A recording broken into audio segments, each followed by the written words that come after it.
turma, professor Edson Oliveira com os senhores para mais uma mega aula Vibe Questões, garantindo a sua aprovação. Vamos para cima com foco na missão. Direitos humanos na veia, ou direito dos manos, ou direitos humanos para humanos, direitos, mas o que realmente cai na sua prova. Trouxe duas questões daquele conteúdo saboroso que as bancas adoram. Chegue para a loja, vamos para cima aqui comigo. Direitos humanos na veia, comigo, seu professor Edson Oliveira. Vibe Questões com Direitos Humanos. Para cima, você que não segue ainda, segue lá, Vibe Cursos OFC, nosso Instagram, Vibe Cursos OFC, canal do YouTube, ativa o sininho para receber muito material, ficar sabendo quando for postado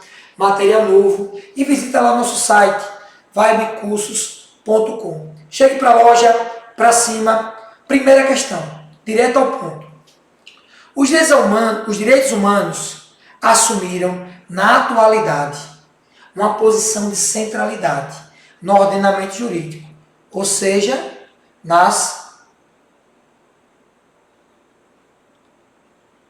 constituições nacionais, como os direitos fundamentais. É isso? Razão pela qual os conteúdos desses direitos agem como importante vetor interpretativo. Você interpreta, não é isso? A hermenêutica é utilizada conforme o ordenamento jurídico. Acerca das características e especificidades dos direitos humanos, marque a alternativa correta. Ó. Circula o que você, meu querido aluno e aluna, guerreiro e guerreira, está procurando. Correta. Porque senão você pode marcar incorreto. Você quer o que está correto. Letra A. A universalidade dos direitos humanos acompanhou a evolução e o processo de internacionalização desses direitos. Até aí está ok. Universalidade de direitos humanos é de todos, independente de sexo, cor, raça. No entanto, apesar da sua relevância histórica, não consta expressamente de tratados e declarações internacionais. Os direitos humanos não constam de tratados e convenções internacionais, declarações, e a Declaração Universal dos Direitos Humanos. E o Pacto São José da Costa Rica. Errado. Consta sim. Certo? A alternativa errada. Letra B. A abertura limitada dos direitos humanos possui relação com sua amplitude semântica. Abertura limitada. Por isso, no processo legislativo, admite a expansão desse rol de direitos. Expansão somente no plano internacional, sendo proibido, vedada, no âmbito interno, ou seja, não posso ampliar os direitos humanos no âmbito interno, só no âmbito internacional. É vedado? Errado. É vedado retrocesso. Restringir, mas ampliar pode. É errada também. A impossibilidade de o titular do direito humano renunciar à proteção e permitir que eles sejam violados é chamada pela doutrina como a imprescritibilidade dos direitos humanos. A renúncia não pode acontecer. Não, a renúncia não é imprescritibilidade. Imprescritibilidade é que não tem prazo para serem exercidos. Eles não prescrevem no tempo. A não renúncia, a impossibilidade de renunciar, é chamada de irrenunciabilidade. A impossibilidade de renunciar é a irrenunciabilidade. Então a letra A está errada. Já vimos aqui, né?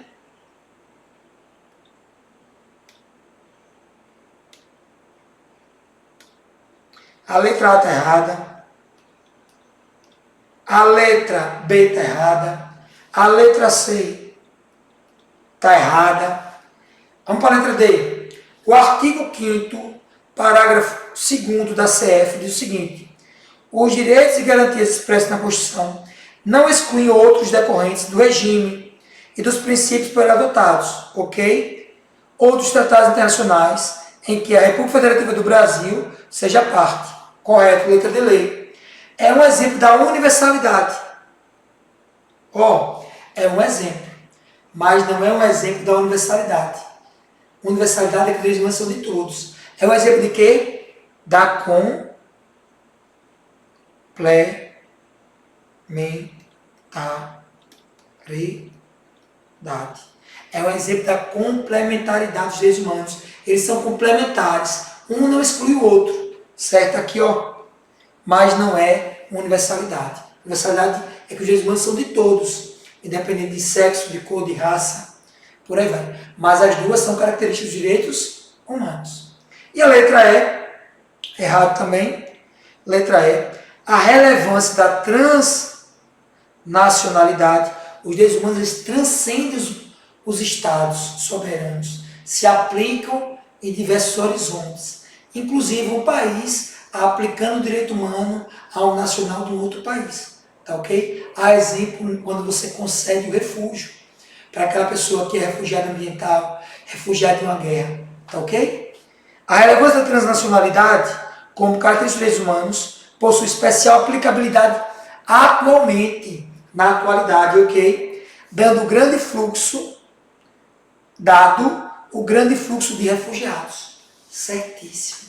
A alternativa correta, direito humano, olha aí, na veia, na atualidade, certo? O direito humano dos refugiados. A alternativa correta, letra E de eu quero, eu posso, eu vou. Anota que vale nota. Letra E. Próxima.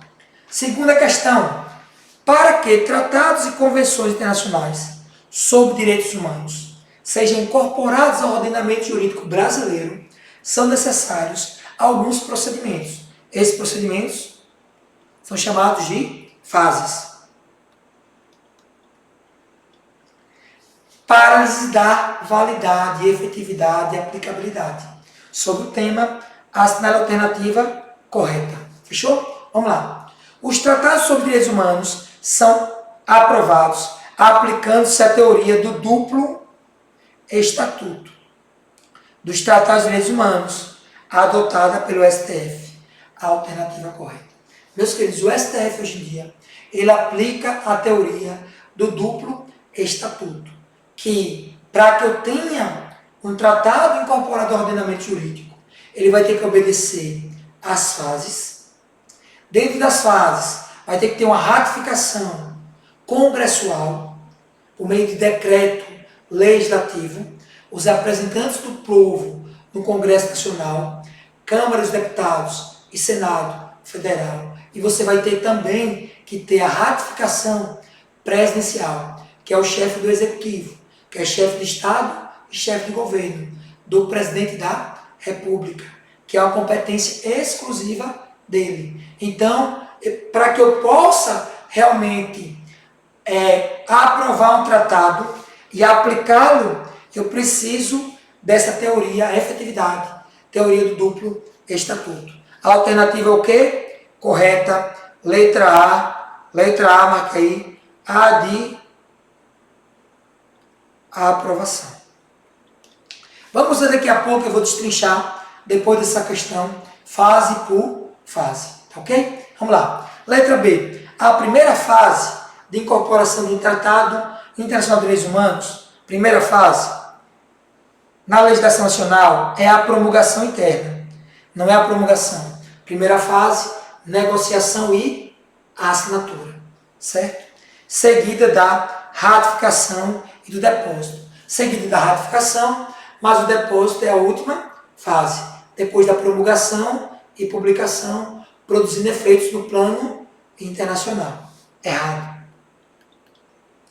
A segunda fase do processo de incorporação interna do Tratado Internacional sobre Direitos Humanos é denominada ratificação. Segunda fase, ratificação congressual. E depósito? Não. O depósito é a última fase. seria no plano internacional a quinta fase. Segundo, claro, parte da doutrina. A doutrina é divergente com relação a essa organização de fases, que antecede a aprovação do texto pelo Congresso. Incorreto, certo? Errado. O depósito é a última fase.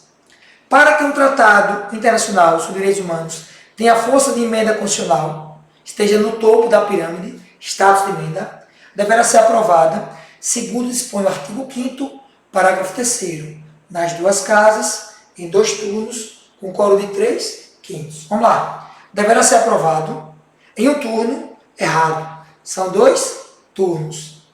Por 3/5, ok, mas nas duas casas. Então, a alternativa é o quê? Errada também. Para a validade dos tratados internacionais sobre direitos humanos, aplica-se o modelo da duplicidade de vontades, sendo que o legislativo aprova tal tratado por decreto legislativo, até aí está ok, ingressando sempre, olha que palavra forte, sempre como norma supraconstitucional, nem sempre. Se ela for aprovado com 3/5 de aquiescência, quórum qualificado, em 2 turnos, nas duas casas, não terá status de norma supraconstitucional, supralegal, não é isso? Supraconstitucional, norma supralegal. Em 5 status de emenda,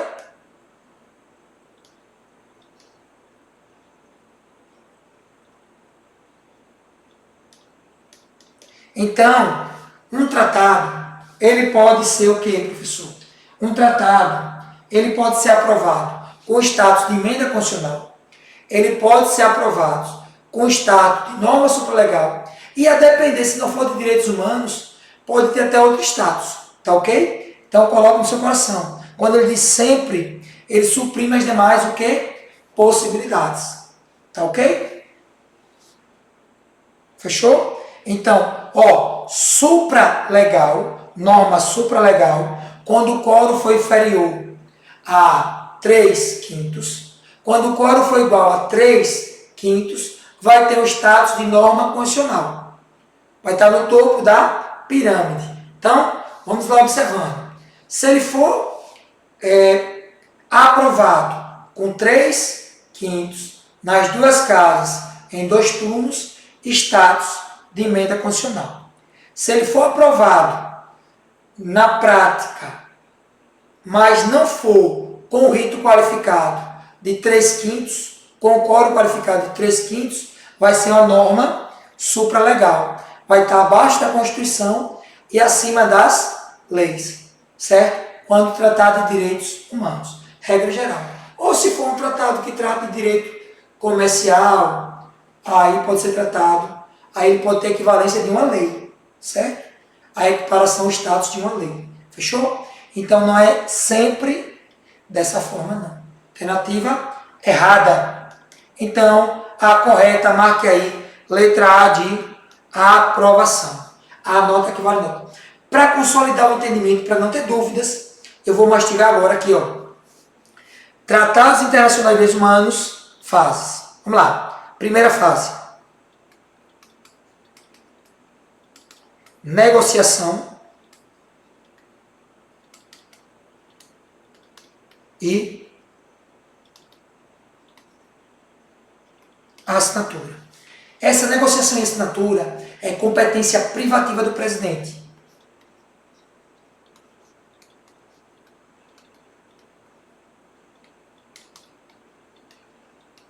Competência privativa do presidente da República. Por que, TR? Porque ele pode delegar. Delegar a quem? Ao plenipotenciário.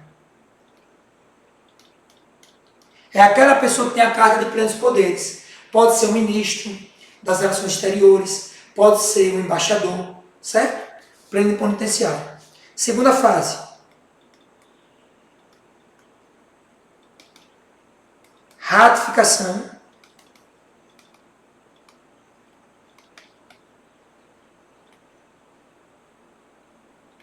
congressual. Na ratificação congressual, ela vai acontecer quando o Congresso Nacional, Câmara e Senado, eles autorizam, aprovam aquele tratado, ratificam aquele tratado.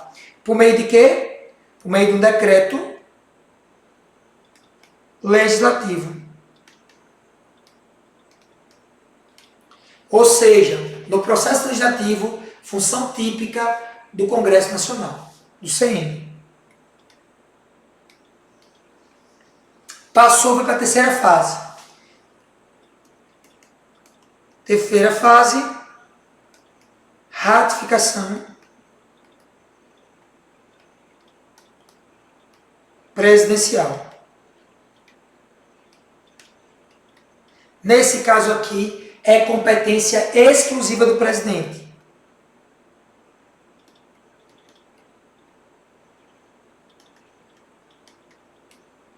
Só ele. É dele ninguém tasca, não pode delegar, como na primeira fase que delegou o pleno penitenciário. Quarta fase é agora a promulgação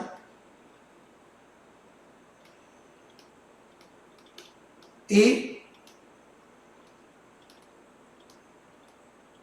publicação.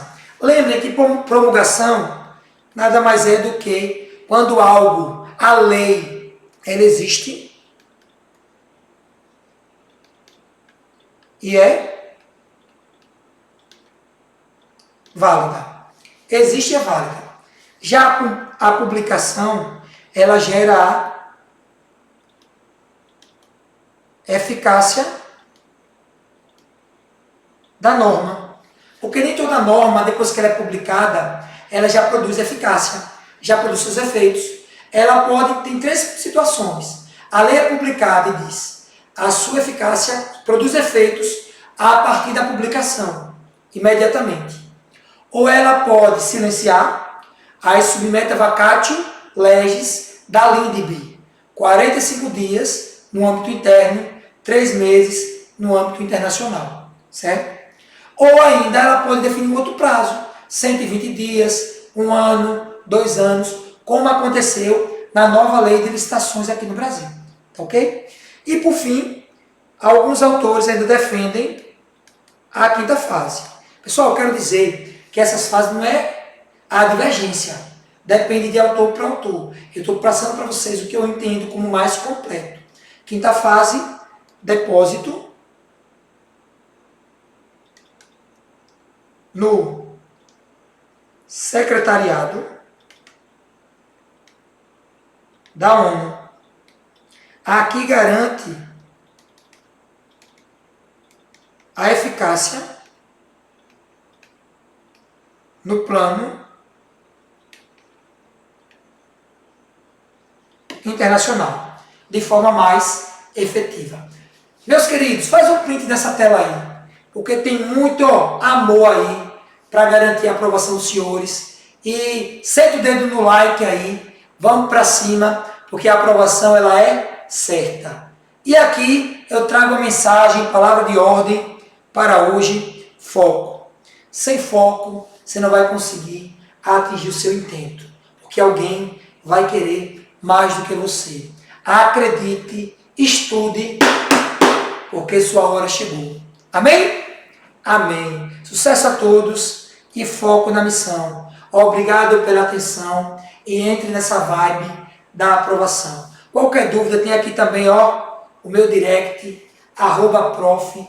Edson Oliveira. Está aqui o nosso Instagram, Vibe Cursos OFC, porque eu quero dizer para os senhores, querer é poder e só depende de você. Mais foco na missão.